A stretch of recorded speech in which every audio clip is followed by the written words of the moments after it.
That's what you had. Dr. Yasafu. Lexus Bill. We'll be seeing for different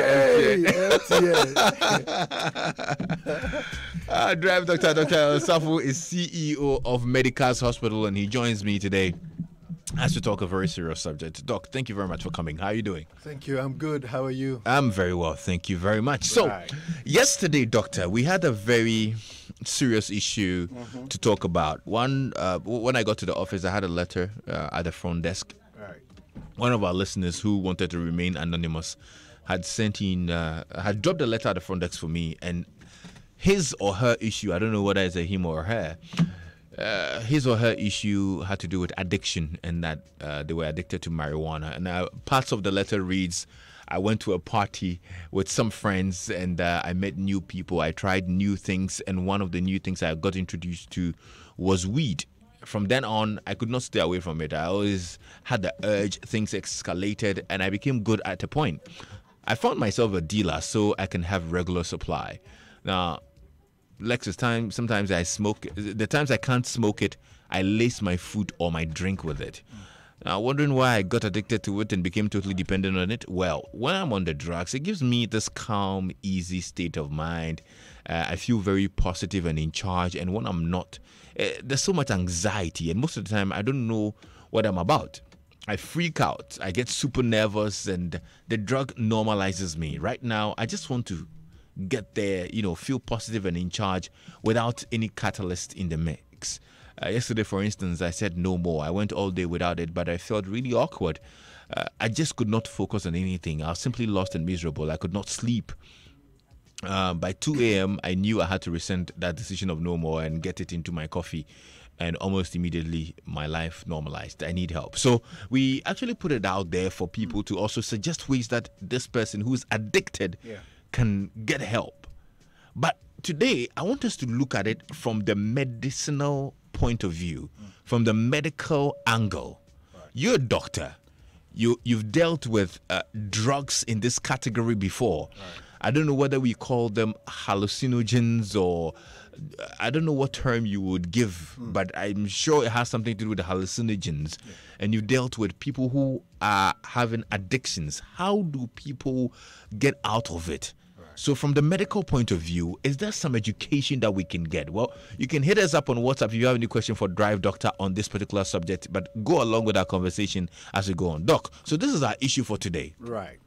So good afternoon to all our listeners, and Adadia 96, I know they're doing their listening, and my people up there in Mampo as well. That's right. Right. So, very touching letter, and yesterday when you put it out or you got in touch with me about the letter, I was touched. This is a cry for help from somebody who obviously needs help. So in the next 15 or so minutes, I'm going to try very hard to see how we can bring some relief or bring some understanding to the topic at hand. He talked about weed specifically. Yeah. We're going to discuss it in the context of addiction, because that's the problem. So, what's an addiction? Well, there's a medical definition for addiction. Of course, now it's been expanded to include other things. But when the definition first came out, it was used in the context of drugs of abuse or substances of abuse. So, an addiction is defined as a chronic, meaning it's long standing. It's a chronic relapsing, meaning that people go forwards and backwards, unfortunately. So it's a chronic relapsing brain disease that is characterized by compulsive drug-seeking use despite harmful consequences. So that person goes out to seek to use drugs of abuse or substances of abuse, despite knowing that they would have harmful consequences. You are being led. It is not of your own will, if you like. The reason why we are saying it's a brain disease is that we believe that these chemicals or these substances affect the structure and function of the brain. So we will call it a brain disease. Because when we say weed, I'm going to go into details about what it actually is, because it's a chemical substance. There is a chemical substance in there that then affects you. So that is what addiction is. these days, there are so many forms of addiction.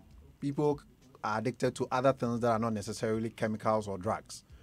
But the point is that you are doing something and you know that it has harmful consequences, yet you can't stop. So that would be the broader definition of the addiction. Weed belongs to a category of chemical substances we will call hallucinogens. Hallucinogens. So hallucinogens are a group of chemical substances that alter and distort three things: perception, thought, and mood. So Lex, is anything that would alter and distort how you perceive things in your environment, what your thoughts processes are, and then also your mood, we would say it's a hallucinogen. Oh. So if you listen to, as I've listened to many people who describe the various things they feel when they do the weed or ganja or marijuana, it is all situated in this particular context where they have altered perceptions, altered thoughts, and then distorted mood. They can be naturally occurring compounds or synthetic. So the weed is natural. I mean, it's a plant. It's a herb. Okay, yes. Today we'll play a lot of reggae music. Please, leave my reggae out of it. So those are naturally occurring. But these days, we've got these, they call them designer hallucinogens, where people are making certain substances in the laboratory. Okay. And they have the same effect of causing you to hallucinate. The term hallucination, from which we derive the hallucinogens, may be defined as a false perception that has no basis in the external environment. So when we say somebody is hallucinating, it means they have some false perceptions that has no basis in the environment. So let's give some examples. We've got something we call visual hallucinations. So if you see this quote-unquote mad people, they will be walking and then all of a sudden they jump to one side. Then we're all wondering, this guy, what's wrong with, why are they jumping? Well, they've seen a snake. They've seen a snake in their path. And they're jumping out to avoid the snake biting them. But then, in reality, there is no snake. That is what we mean by hallucination. You just had a visual hallucination. Okay. You're seeing things, you are perceiving something that has no basis in the external environment. It's not there. Then others also have what we call the auditory hallucinations, hearing. So most of the time, again, we see our unfortunate brethren, who quote unquote are mad, and you find them talking to themselves. They are walking the street, they are talking to themselves. For them, they are hearing voices. They are having a conversation with somebody. Hey, Lexus, what did you eat this morning? Oh, I ate wache. Hey, did you buy egg? No, I didn't buy egg. I bought Willie. You bought Willie. Then it's going on and on and on because they are hearing voices, so they are having a conversation with that voice. They can actually describe that voice to you. You can tell you that it's the voice of a woman, the voice of a child, and all of that. So again, it is a false perception that has no basis in the external environment. So that is what hallucination is all about. And it actually derives from a Latin word which translates to mean to wander in mind. So your mind just wanders. And that is what sometimes gives people this feeling of pleasure. Your mind is gone. It's wandering. It's going into places. You are seeing things that you want to see. So it takes them away from the difficulties and the stresses of their reality. And that's why they like it. You have so much trouble. Fuel has gone up or something. Electricity, you can't find a job. These banks are collapsing and all of that. You want something that will take you away from that reality. So if you do weed and it will take you away from that reality, why not? Then people would like it. So that is how this drug becomes addictive, because momentarily it will take you away. But the reality check is that, if you've lost your job, you'll come back to it. You still don't have a job. So that is what the hallucinogens are. That's what they do. But Lexis, these things too have been used for thousands of years. When I was looking them up, I realized that many cultures, tribal cultures, used it. So the Aztecs in current day Mexico, they use it for a lot of religious ceremonies. It causes a lot of intoxication. So you can imagine when somebody is hearing things, seeing things that are not there, and you'll be dancing with angels. So here, then they say, akom esineso. Yes, so they drink certain potions, certain plants, which contain some of these hallucinogens, and then it alters their perceptions, it alters their thought, it alters their mood. So a lot of tribes have used it. There's a very common one called ibogaine. It is used by a tribe in Gabon, for religious ceremonies, and it takes them into a different world. Okay.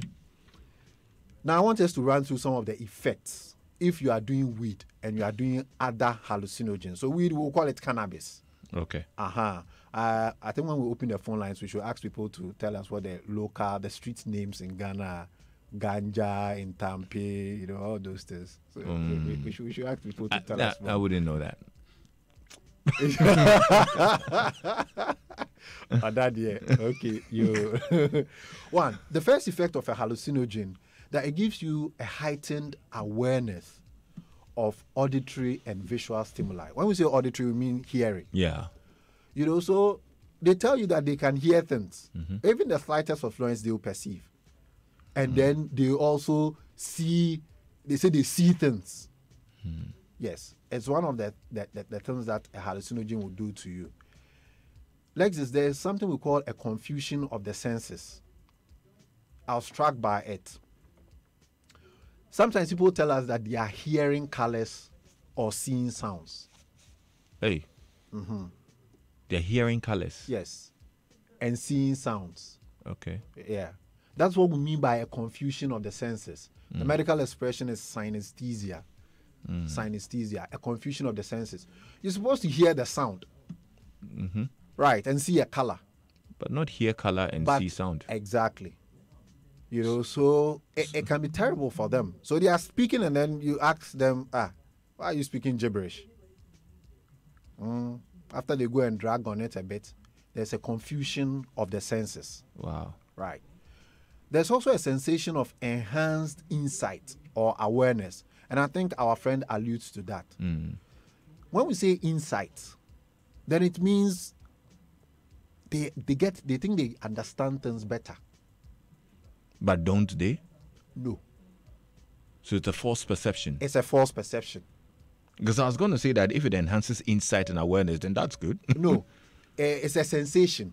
Okay. A sensation of enhanced insight. So that's what they think. They feel, and they actually believe it. So it's a false perception, that they have more insight and they have more awareness. Meanwhile, it is not like that. Again, there's something we call depersonalization, where there's a detachment from self. You are able to actually separate your mind from your body. So he's done something naughty, he's done something wrong. You can actually detach yourself and criticize or see yourself and say, but let's describe what is he doing. You yourself, you are telling yourself that. Okay. We call that depersonalization. It can also cause anxiety, bizarre behavior, and combativeness may occur at high doses. Yes. Some can also cause the release of certain stimulants. So again, people will tell you that when I do the weed, then I can work harder.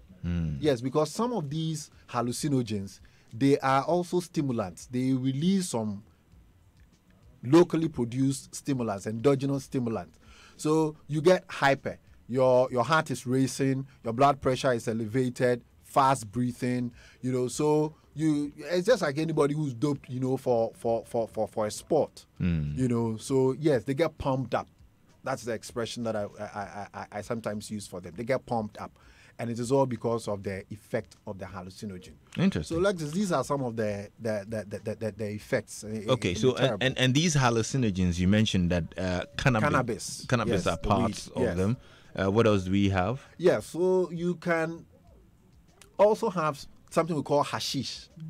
It's very common in the people from Somalia, Ethiopia. Yes, they smoke it. It's called hashish. Okay. Yes. So similar to, it also belongs to the cannabis, family. There's also something we call the amphetamines. Amphetamines. These are the ones that are being produced in some laboratories and being sold, to people Right. now. We've got some special mushrooms as well, that the extract of which can also contain some hallucinogens. So they call them magic mushrooms. Some people know about them, yes. Amanita muscaria, that's one of them. They extract the juice from it, and then when you drink it, or you drop it in your food or drink, it takes you into a different world. Okay. So there are some species of mushrooms that can also do that, but commonly it's the marijuana, and then the hashish, and then the amphetamines. So really, though, medically, for someone who's addicted to any of these hallucinogens, what should you do? And if you can actually expand the conversation to move away from just the weed. Just the weed. Exactly. So, like I said, there's so many other things that we can get addicted to. So people do cocaine. Well, it belongs to a different category of substances of abuse. People do the opioids. Key example is the Tramol, menace that we are faced with right now. Alcohol, it's also something that people can abuse and get addicted to. Sleeping pills, it's also something people abuse and they can get addicted to. So these are all substances of abuse. Fortunately for us, in terms of how to help somebody when it's addicted, they all come together. There's a meeting place for all these things, irrespective of the chemical category that they belong to. Like this, in 1935, two gentlemen, Bill Wilson and then Dr. Robert Holbrook Smith, in the state of Ohio, they formed a group called the AA. Oh, I learned about that. All right. Alcoholics Anonymous. Exactly. It was formed in 1935. It's a support group for alcoholics. It's a support group for people who are battling addiction from alcohol. And in 1939, I believe they put out a 12-step program. So the first thing I want to mention is that it's almost impossible to stop any addiction on your own. You need to enroll in a program. So now they call it a fellowship program. It's called a 12-step program. And Lex, this 12-step program outlines, certain measures or actions that you need to take to help you recover from addiction or compulsive behavior. So whether it's alcohol, whether it is cannabis, whether it is Tramol, all these things will work. It's a 12-step process. But in summary, the process involves the following. 1, the person needs to admit that I cannot control my behavior. 2, you need to recognize that a higher power can give you strength to quit. And these guys were Christians, so they based that higher power in the Christian faith. Okay. But now other people can base that higher power in other faiths. Number 3, you need to start examining past errors with the help of a sponsor. And a sponsor is an experienced member of the group. So newcomers, people will come today, somebody's been in the group for 5 years or 10 years. We'll call those people sponsors, and they're supposed to assist you. And they would help you face down your past. A lot of people who got into this habit maybe starts with bad company. You went to a party, then you get, hooked, and so on and so forth. You start making amends for these errors as well. Some people, they would have left their wives, they've left their husbands, they've left their family. Well, they will help you get back, because those support, that family structure is important, that social structure is important to help you to quit. Number 5, you must learn to live a new life with a new code of behavior. That is where the separation from your regular environment becomes key. I'm sure we've all heard about these detox facilities. So you go somewhere, and during that period, we will teach you skills that are necessary to live a life without the drugs. So that's very, very important. And then lastly, once you have made that progress, we turn you into a sponsor where you begin to help others who suffer from the same addiction. Okay. So in summary, this is what the withdrawal program looks like. But it is a program, and you must enroll.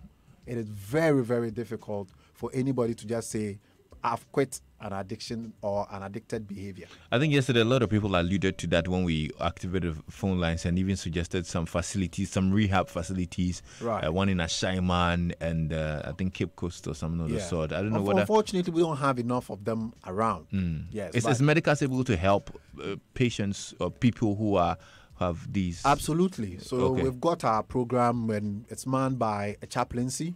Yeah, Okay. because we are also faith people.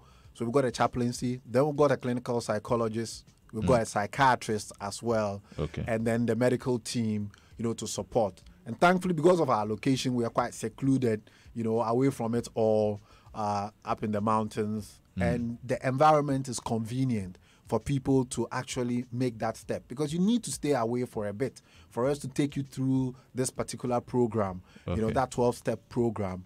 Yeah, it takes a bit of time. So you can't be in that environment. You are, say, in Tema, and then you want to live, come back. You need some time away and then some space. So it's one of the things that one of our flagship programs we have up there. So, these hallucinogens and the effect that they give Right. for people who can't stay off it and, they're addicted. Maybe, are there complementary drugs which are legal that can give them some form of sensation so that they can, gently phase out of, the hard drugs?